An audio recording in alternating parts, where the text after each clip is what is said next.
আসসালামু আলাইকুম everyone, welcome back to my video. আজকে আপনাদের সাথে আমি খুবই সহজে তাল দিয়ে একটা মজাদার পিঠা রেসিপি শেয়ার করব। তালের এই সিজনে এভাবে করে একবার পিঠা বানিয়ে দেখবেন, এতটা মজার হয় যে আপনি নিজে বিশ্বাস করতে পারবেন না। তো চলুন মজাদার এই পিঠা রেসিপিটা শেয়ার করি। তো তার জন্য চুলা একটা প্যান বসিয়ে তার মধ্যে হাফ কাপ পরিমাণে তালের পিউরি দিয়ে দিচ্ছি। তার মধ্যে স্বাদ অনুযায়ী লবণ দিয়ে দিব। এখন একটা স্প্যাচুলা দিয়ে সব কিছুকে খুব ভালো মতো মিশিয়ে নিতে হবে। এরপর এর মধ্যে আমি হাফ কাপ পরিমাণে লিকুইড দুধ দিয়ে দিচ্ছি। দুধটা কাঁচাই রয়েছে, তবে আপনারা চাইলে জাল করে তারপরেও দিতে পারেন। তো এখন আবারও সব কিছুকে খুব ভালো মতো দুধের সাথে মিশিয়ে নিতে হবে।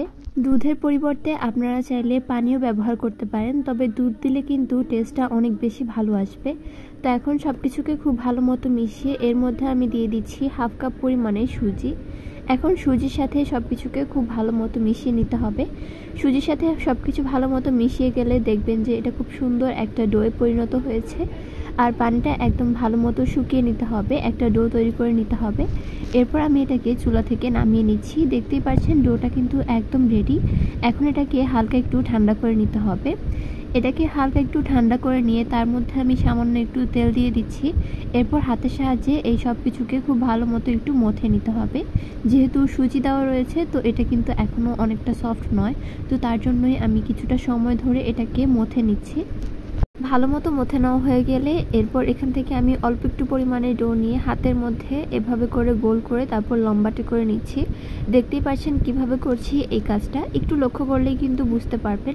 খুবই সহজে এই পিঠাগুলো বানিয়ে নেওয়া যায়। সেই পিঠার মতো দেখতে কিছুটা এই পিঠাগুলো।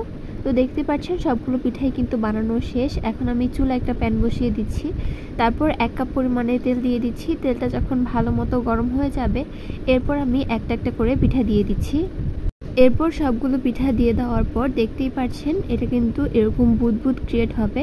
এই পর্যায়ে কিন্তু নাড়াচাড়া করা যাবে না। এটা যখন প্রপারলি হয়ে যাবে তখন নিচে থেকেই ভাসতে শুরু করবে, আর তখন এগুলোকে উঠিয়ে ফেলতে হবে। তো দেখতেই পাচ্ছেন পিঠাগুলো কিন্তু একদম রেডি। আমি তেলটা ছেঁকে তারপর উঠিয়ে নিচ্ছি।